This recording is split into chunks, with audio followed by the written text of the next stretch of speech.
Paz e bem, meus irmãos e minhas irmãs. Estamos iniciando o mês de junho, domingo 1º de junho, solenidade da Ascensão do Senhor ao céu. A Igreja no Brasil hoje celebra também a Jornada de Oração pela Paz, onde somos convidados a orarmos pelo Paquistão. Iniciamos também o mês de junho, mês do Sagrado Coração de Jesus.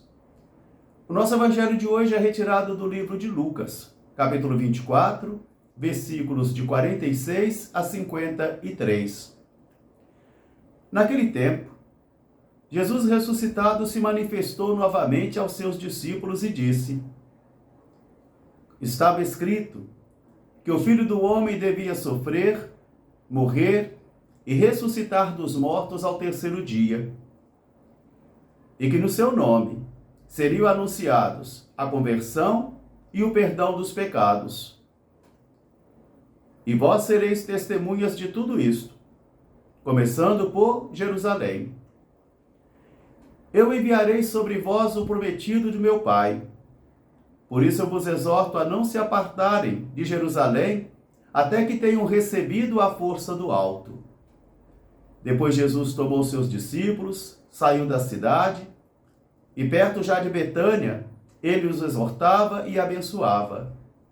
Enquanto ele os abençoava, eis que Jesus subiu aos céus, foi elevado aos céus.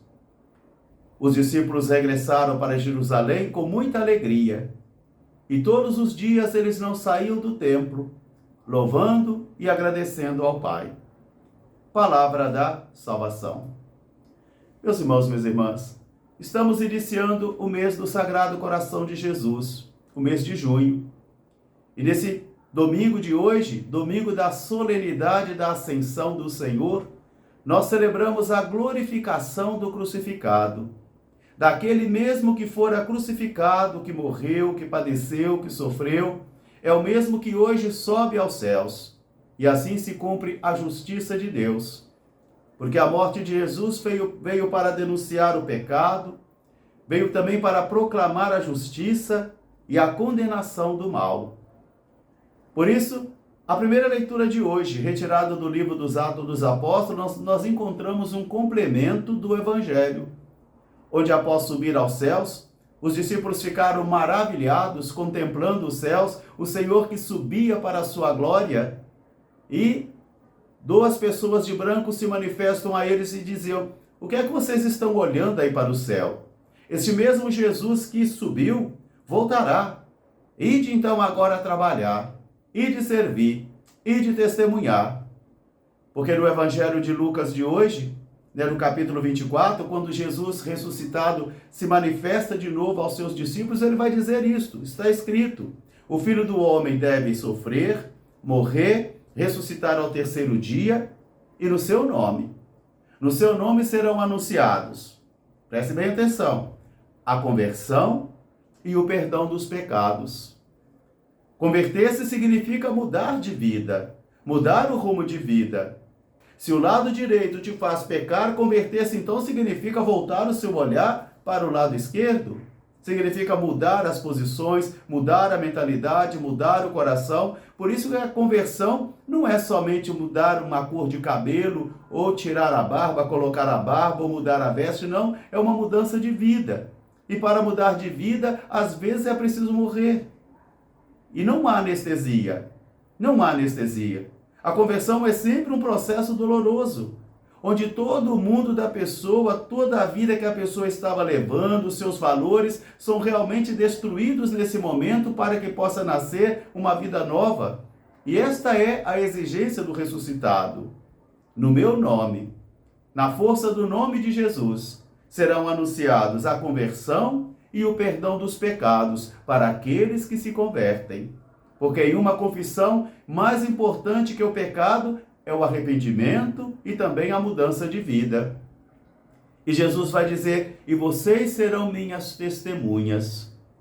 O conceito testemunha hoje para nós ficou-se muito vago, porque para nós testemunha é aquele que vai estar diante do juiz, daquele que vai dar testemunho verdadeiro sobre nós, e a palavra é outra. A palavra testemunha significa também mártir. aquele que entrega a sua vida, aquele que dá testemunho fiel. Por isso, quando Jesus diz aos seus discípulos, e vós dareis testemunho de tudo isto, quer dizer, vocês vão viver o que vocês estão vendo agora. Vocês vão anunciar o que vocês estão vendo agora. Vocês vão viver e anunciar. E vocês serão minhas testemunhas, começando por Jerusalém, para que esse testemunho chegue a todas as nações. Por isso, meus irmãos, minhas irmãs, para ser testemunha de Jesus é preciso conviver com Ele. É preciso sentir o batir do seu coração. É preciso permitir que a sua palavra ressoe em nossos corações e que também modifique o nosso viver. É preciso morrer para nascer de novo. É preciso nascer do alto. É preciso receber força do alto, como Jesus vai dizer aos seus apóstolos hoje. Ele vai dizer: não se apartem de Jerusalém até que tenham recebido a força do alto.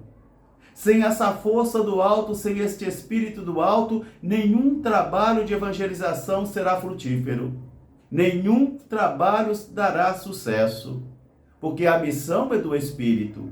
É o Espírito do ressuscitado que realiza a missão em seus discípulos. É o Espírito que vai suscitar. É o Espírito que vai impulsionar. Por isso Jesus diz: esperem receber a força do alto, para que vocês sejam testemunhas. Tanto é que no dia da Crisma, somos crismados justamente para darmos testemunhos de Jesus, para nos alistarmos em seu exército de vida, de bondade, de honestidade, dando testemunho. Porque o testemunho ainda é o melhor pregador que existe. O testemunho ainda é a fonte de conversão para todos os povos. Testemunhar o ressuscitado, na força do Espírito Santo. Depois Jesus tomou seus discípulos, levou-os para fora, perto de Betânia. E ali Jesus os exortava, porque naquele momento agora, aquelas acusações que Jesus fazia: o coração de vocês é duro. Eu tenho tanta coisa a dizer a vocês, mas vocês ainda não conseguem compreender. Jesus promete então a força do alto, porque é o Espírito Santo que vai fazer com que eu e você compreendamos o mistério de Deus. Porque às vezes nós podemos estudar todas as universidades de teologia, de filosofia, de conhecimentos humanos, sabermos tudo isso tão só de cabeça, tão só de doutrina, tão só de tradição, e não sermos testemunhas, porque não compreendemos o plano de amor de Deus. Então Jesus promete: eu vou enviar para vós o Espírito, e assim então vocês serão minhas testemunhas.